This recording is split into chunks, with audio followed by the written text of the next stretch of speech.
Hello అందరికీ, ఈరోజు మా ఇంట్లో కాలీఫ్లవర్ తోటి పకోడీ ప్రిపేర్ చేస్తున్నాం మా పిల్లల కోసం అనేసి.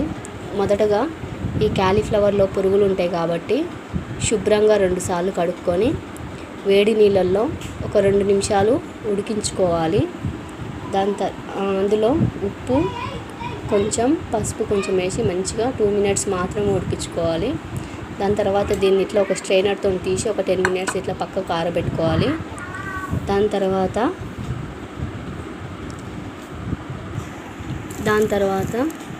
ఈ కాలీఫ్లవర్కి సరిపడినంత శనగపిండి తీసుకొని వేసుకోవాలి.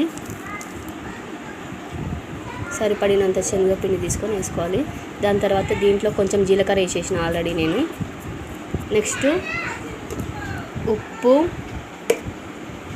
ధనియాల పొడి,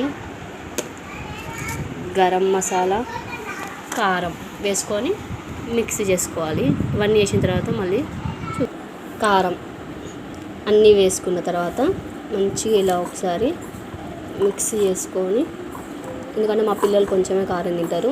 పసుపు ఎందుకు వేయట్లేనని ఆల్రెడీ ఉడికించేటప్పుడు పసుపు వేసేసిన కాబట్టి పసుపు అయితే వేయట్లేను.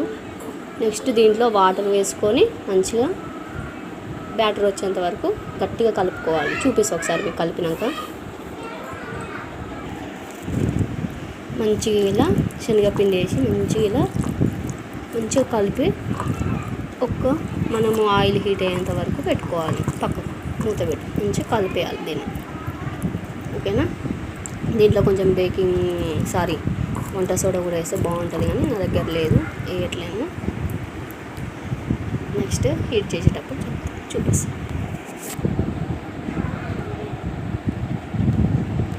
నెక్స్ట్ ఇలా కడాయి పెట్టుకుని దాంట్లో ఆయిల్ పోసి మంచిగా బాగా హీట్ చేయాలి. బాగా ఆయిల్ హీట్ అయిన తర్వాత ఇలా సిమ్లో పెట్టుకొని ఆయిల్లో వేయాలి. మొత్తం అయిన తర్వాత చూపిస్తాను.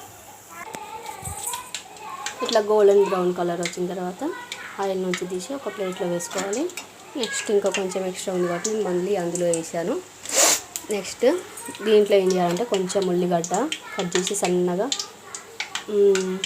చాట్ మసాలా జల్లుకోవచ్చు, అది మన ఇష్టం, లేదంటే లేదు. మంచిగా తినడమే. Cauliflower pakodi ready. బాయ్.